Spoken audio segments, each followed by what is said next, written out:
నమస్తే సాయిరామ్. ఈరోజు బాబాగారి సందేశం అండి. బిడ్డ, ఈ వారంలో నీ ఇంట్లో శుభకార్యం అనేది ఉంది తల్లి. నిజంగా ఎన్నో రోజుల నుంచి నువ్వు ఎదురు చూస్తున్న ఒక శుభకార్యం ఇప్పుడు జరగబోతుంది.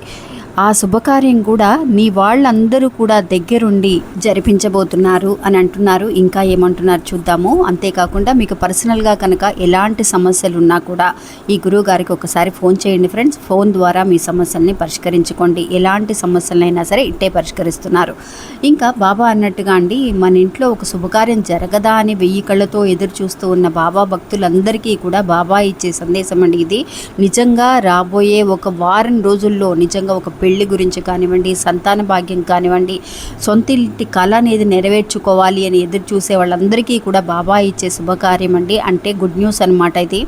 అంతేకాకుండా బాబా ముందు ఉండి మీకు జరిపిస్తున్నారు అని మాత్రమే అనుకోండి ఫ్రెండ్స్. నాకు తోడెవరూ లేరు, నేను ఒక్కదాన్నే చేయగలనా, నేను ఒక్కడనే ఈ పని చేయగలనా అని ఎవరైతే అనుకుంటున్నారో, ఆడవాళ్ళైనా సరే మగవాళ్ళైనా సరే, బాధ్యతలన్నీ కూడా మీ మీద పడినాయే అని చెప్పి ఎప్పుడూ కూడా భయపడకండి. ఆ బరువు బాధ్యతలు అనేవి బాబా మీకు ఇచ్చిన ఒక బాధ్యత అనుకోండి. అది కూడా అందులో ఒక గొప్ప సంతోషాన్ని నువ్వు చూడబోతున్నావు అని చెప్పి ఈరోజు మనకు తెలియజేస్తున్నారండి. ఈ శుభకార్యానికి ఖచ్చితంగా మీరు పడే సంతోషం అనేది 1000 రెట్లు అనేది ఉంటుందండి. అది మాత్రం ఖచ్చితం.